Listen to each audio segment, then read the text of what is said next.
नमस्कार, आप देख रहे हैं एनएमएफ न्यूज। मैं आपके साथ शबनम।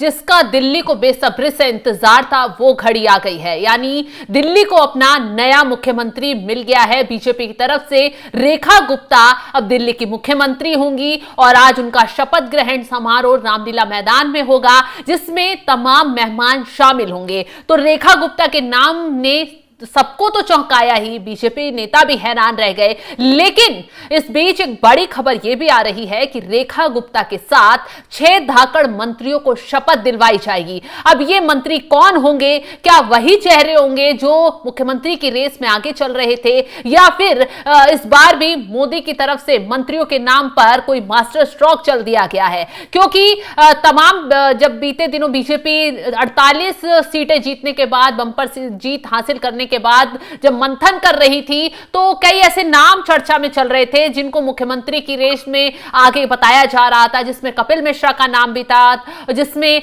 प्रवेश सिंह वर्मा का नाम भी था, जिन्होंने अरविंद केजरीवाल को नई दिल्ली विधानसभा सीट से हराया। तो ऐसे में जिस तरीके से बीजेपी ने सभी नामों को साइड करते हुए रेखा के नाम को आगे किया, वो बीजेपी के लिए हैरान कर देने वाला हुआ। लेकिन इसी बीच अब यह कहा जा रहा है कि 6 धाकड़ मंत्रियों को दिल्ली की कैबिनेट में शामिल किया जाएगा। कहा तो जा रहा है कि प्रवेश वर्मा को दिल्ली का डिप्टी सीएम बनाया जाएगा। दिल्ली के सीएम चयन में भाजपा ने महिला और वैश्य फैक्टर को ध्यान में रखा है। मंत्रिमंडल के गठन में पूर्वांचल, पंजाबी, ब्राह्मण और दलित चेहरे को ध्यान में रखा जाएगा। पार्टी सूत्रों के मुताबिक आलाकमान ने सीएम का नाम तय करने के साथ ही मंत्रियों के नामों पर चयन भी कर लिया है, लेकिन अभी उनकी घोषणा नहीं की गई है। सूत्रों के मुताबिक दिल्ली में आज रेखा गुप्ता के साथ 6 मंत्री शपथ ले सकते हैं। कई बड़े चेहरे इस मंत्रिमंडल में शामिल हो सकते हैं।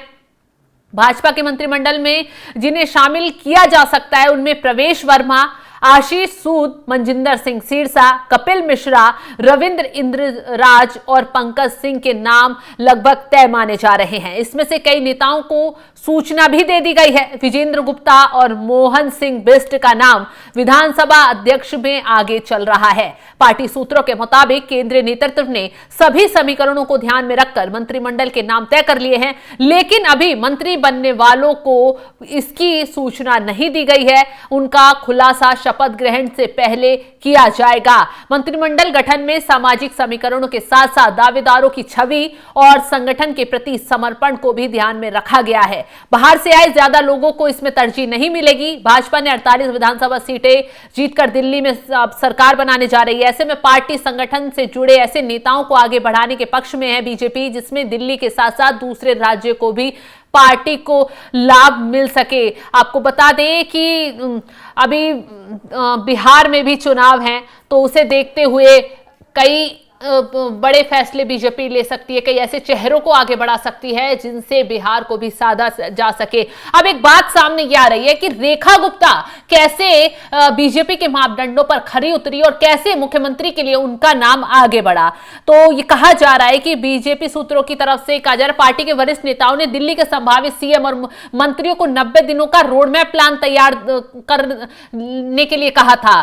तो बीजेपी आलाकमान ने दिल्ली के संभावित मुख्यमंत्री और संभावित मंत्रियों से पूछा था कि अगर आप मंत्री और मुख्यमंत्री बनते हैं तो आप 15 दिन में क्या करेंगे, फिर अगले 30 दिन में आपका प्लान क्या होगा, इसी तरह 60 दिन और 90 दिन में प्लान क्या तैयार है जिस पर आगे आप काम करेंगे।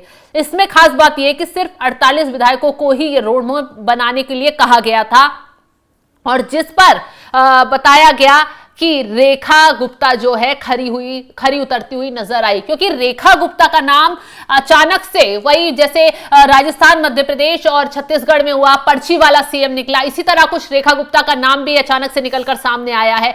क्योंकि रेखा गुप्ता पहली बार विधायक बनी है शालीमार बाग से, और उसके साथ ही साथ रेखा गुप्ता इससे पहले चुनाव हार भी चुकी हैं, लेकिन अब विधायक बनी है और राजनीति में उनका इतना चर्चित नाम, उनका चर्चित चेहरा नहीं रहा है। लेकिन जिस तरीके से औरों के मुकाबले रेखा गुप्ता का नाम दबा रहा और बाकी जो नाम थे, प्रवेश वर्मा का सबसे आगे नाम चल रहा था, लेकिन उन्हें भी साइड कर दिया गया। अब खबर है कि वो डिप्टी सीएम बन सकते हैं। तो ऐसे में जो रोड मैप बनाने के लिए बीजेपी की तरफ से दिया गया, उस पर कहीं ना कहीं रेखा गुप्ता खरी उतरी हैं और वो 6 मंत्री खरे उतरे हैं जो आज शपथ ले सकते हैं। हमने 6 नाम आपको बता दिए, वो आज ये 6 नाम हैं जो मोदी की दिल्ली दिल्ली में धाकड़ टीम होने वाली है वो वाकई अब लगता है कि दिल्ली के विकास के लिए आगे मिलकर काम कर सकती है। फिलहाल जिस तरीके से रेखा गुप्ता को मुख्यमंत्री बनाया जा रहा है दिल्ली का, उस पर आपका क्या कुछ कहना है? कमेंट कर अपनी राय जरूर बताएं। तमाम खबरों की अपडेट के लिए आप बने रहें हमारे साथ। नमस्कार।